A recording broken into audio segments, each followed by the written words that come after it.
Telling to a young Hartford girl, "Put two and two together. I've been worried sick about you living in that neighborhood all alone. It's not safe for a single woman, and honestly the mortgage must be stretching your budget thin." The neighborhood wasn't unsafe.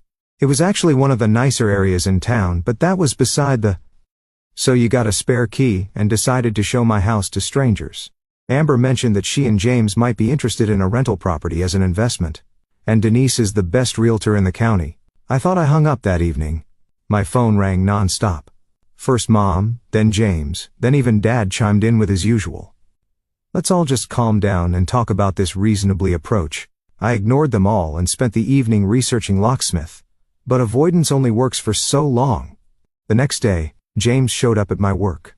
"Brian, we need to talk," he said, using the childhood nickname that usually melted my defenses. "Not today. I'm working, James. Mom told me what happened." Look, I had no idea she was going to do that. Amber mentioned wanting to look at investment properties, and Mom just how she gets when she thinks she's helping. I finished updating my patience chart before looking at him. James was still handsome at 32, with the same dark hair and green eyes we'd all inherited from Dad. He was wearing his usual uniform of khakis and a button-down shirt, looking every inch the successful businessman. "How long have you known?" I asked. "Known what about the house?" "James? How long have you known?" "I bought a house." He had the grace to look ashamed. "Mom figured it out about a month ago.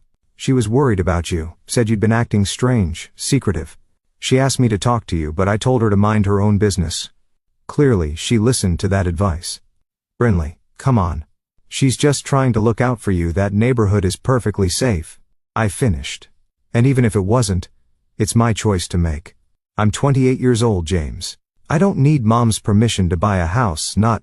But maybe you could have mentioned it. We are family." That word family hung between us like a challenge, because what he really meant was families don't keep secrets from each other. Families talk about big decisions. Families ask for advice and input and approval. But in my experience, family meant different things for different people. For James, family meant unconditional support and celebration of every milestone. For Paige, it meant financial backing and cheerleading for every artistic endeavor.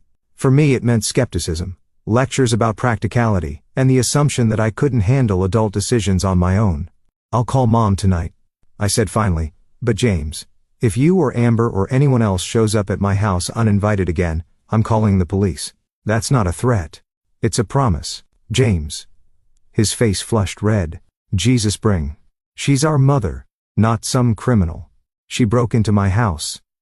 She has a key that I didn't give her." The waiting room was starting to stare.